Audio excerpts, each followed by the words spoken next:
Lewis, that's a really broad question, I think. I'm just a guy, I'm a person, right? Ricky Lewis, my first and my middle name.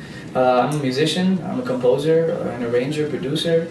I like cooking. I mean, you know, whatever. I'm passionate about what I do, about music. That's always been what I feel like my calling in this world. I express myself via music. I share my music with the world, with other people that like to or that can relate to the messages that the songs have or whatnot. And I love doing it. I mean, you know, I'm really sincere about my music. I'm really honest. I'm just a normal guy that does music. I mean, you know, I love it, and you know, hopefully people love it too. That's the point, right? So that's what Ricky Lewis is, or who he is. Ricky Lewis, born and raised in Chicago. It's where my parents decided to conceive me. They were married for 5 years before doing that. So I was here in Chicago. We're in Chicago right now, by the way, if you don't know. I was here for about 21 years. Then left to New York.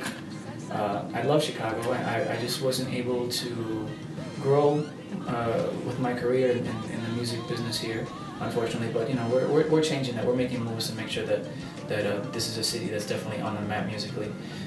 After New York, went to Puerto Rico, but Chicago is where my roots are. Every time I come back here, you know, I feel right at home, just like I did, you know, when I was growing up. So Chicago is where I was born and raised. To pursue a career in music, it's just something that I've always done, you know, and I've never considered doing anything else, honestly, you know. Sometimes people ask, like, oh, what's your plan B? Like, huh? What's that? You know what I mean? Like, it wasn't a plan A, there's no plan B, this is just what I do, this is just who I am. It's been my calling, you know. I feel like I'm here on this earth for the purpose of making music. So, you know, it's my career, it's my life at the same time. So it wasn't a decision, it's just been a calling. I don't think I'll ever feel differently about that. Well, I started singing when I was 4 years old. I was a little chubby little guy, really small. And I started in my community church, Maternity BVM, which is over on North Avenue by Central Park in Chicago. I guess I told my parents that I wanted to be in the choir. I enjoyed the you know, the singing and whatever. I was like, I want to be a part of it. They have a children's choir. Let me do it. So that's where it all started. I was in that choir for 7 years. From then, you know, in grammar school, I did the choir thing as well. I got involved in Latin music, like singing more like on the pop commercial side of things when I was about 14. I started with a dance group called Las Estrellas. It was just a dance group. But I didn't dance at the time. I had 15 left feet.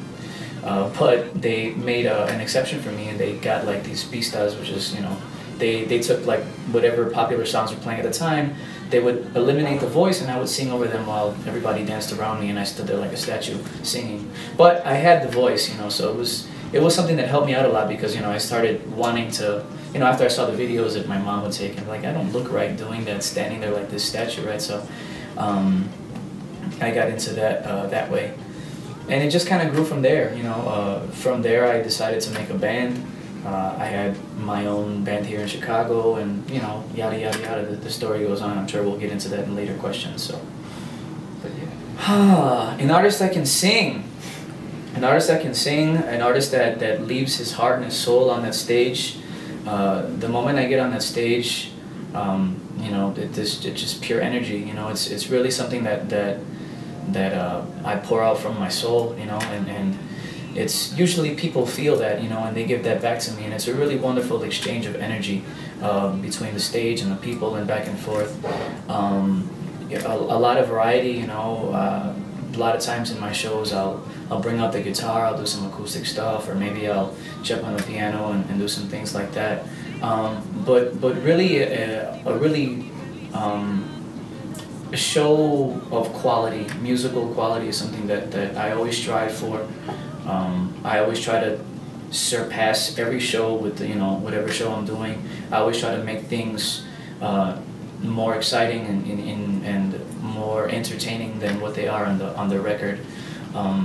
So, you know, people can expect that, you know, a lot of energy, a lot of good music, and just, you know, something that's gonna go in your ears and just make you feel something good. Out the Box is my first production as a solo artist. not including the demo that I recorded when I was about 16 years old. I recorded a demo. One of those songs is actually on the box, on the CD out the box.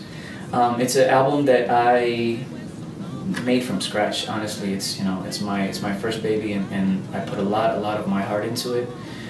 All the songs are composed and co-composed by myself. All the musical arrangements were done by me. I also actually was in charge of all the recording. I recorded all the percussion, all the piano, all the programming. It's a true story out the box. You know, all of the songs have a message that's true to me. They're all experiences that I've gone through, and actually it's in a series that kind of at the end of every song kind of leads into the beginning of every song. Story about love, you know, and life as we live, you know, experiences, things that everybody goes through, so something that everybody can relate to.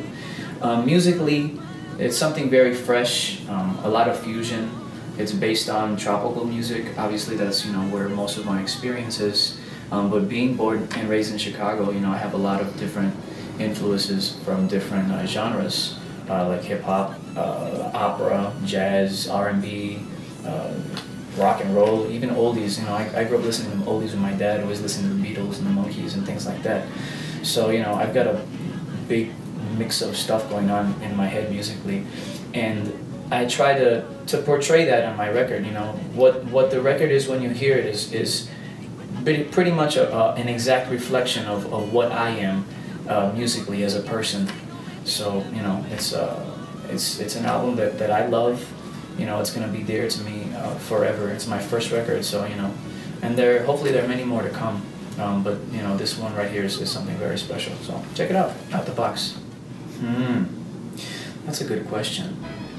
I mean, I think one thing leads to another. You know, it's hard to say, you know, when your big break is, because it's something that, you know, you work on from the beginning, and, you know, you're always growing as a person, as an artist, and everything you do, everything you do ends up leading to something bigger, right? So, you know, every step you take, you know, there are more that come. So it's kind of a gradual thing. Obviously for me, I think the biggest one thus far has been, you know, my signings at the group, you know, when I was with Enclave.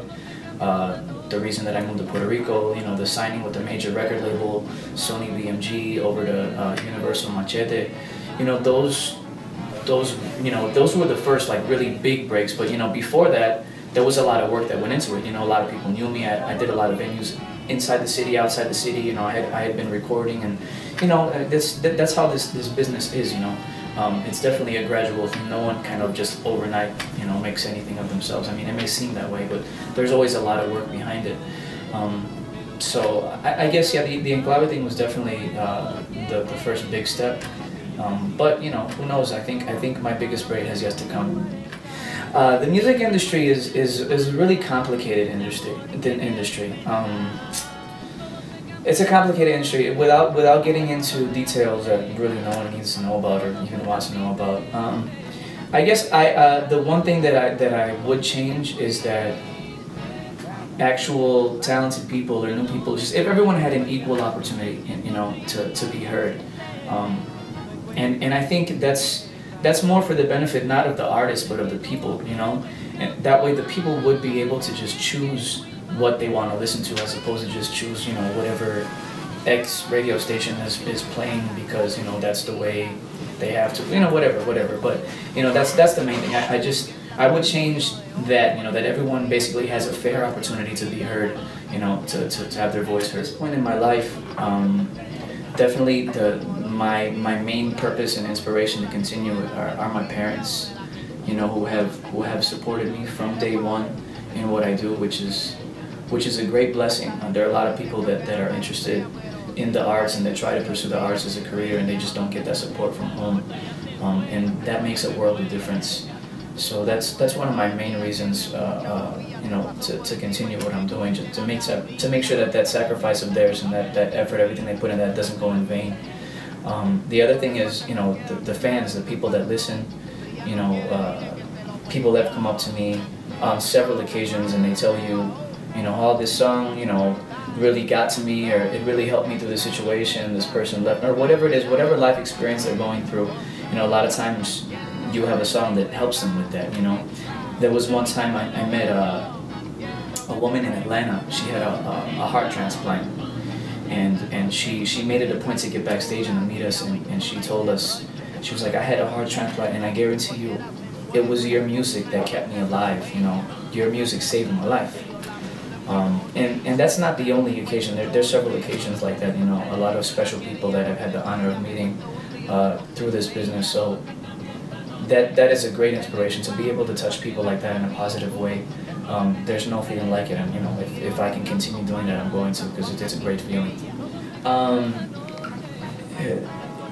Being a solo artist is something that I've always wanted. I mean, it wasn't a drastic decision. It wasn't like, you know, all of a sudden my mind went, hey, let's be a solo artist. That's something that I've always wanted to do. You know, when I had my band in Chicago, it was called Ricky Luis y Su Orquesta, you know what I mean? The opportunity of the group came along. I took it, obviously, you know, I mean, you know, that's what you do when opportunity comes along. You're supposed to take it, because it doesn't always come, you know, definitely usually doesn't come twice. Some people it doesn't come at all. So with the group I learned a whole lot, you know, it was a great experience. We traveled the world, met a lot of wonderful people, we made good music, we had a lot of great times. It was a period that, you know, I was able to grow as a person, as an artist, as a singer. But you know, I've always wanted to do the solo thing, so you know, it was just that time to continue my journey. So that's exactly what happened, and you know, they continued theirs. We're both on the same journey still. You know, everybody obviously with their own destination. You know, I wish them all the luck in the world, and I know that they wish that for me as well. So you know, this is what I want. This is always what I wanted. So you know, hopefully, what I'm doing is something that the public enjoys, and that you guys can, you know, get behind and support and just dig. So just to let you know why I'm here in Chicago right now, I'm here actually working on the music video for what's going to be my next single, Amarte Fue Un Error, which is the third track off of my record Out the Box, which you can get anywhere. You just ask for it, you'll find it digitally. So I'd like to you know, give a shout out to the guys that are actually making this interview and doing the video, the guys from Infrared, my boys from Chicago. You know, like I said, we're trying to do something with Chicago that maybe hasn't been done before. You know, so we're making that effort. So thank you to everybody that was involved.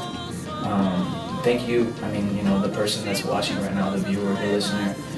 Really, it's for you, and because of you that we artists do what we do. You know, you guys give us that energy and that reason to be, really. So, you know, continue listening to good music, supporting good music. If you're from Chicago, you know, support your own. You know, I'm always trying to represent the city in a respectful manner. I try to do it honorably, you know, because that's what the city deserves. And you know, as far as the music is concerned, I believe that the public deserves good music. They deserve that choice, you know, that option of some, you know, music that is just really, really good. So thanks once again, and you know, make sure you check out Amarte Fue Un Error, Out the Box, Infrared. That's how we do. Out the box, baby. Just let the music speak. That's what I say. I'm done talking. Just let the music speak. Infrared Films.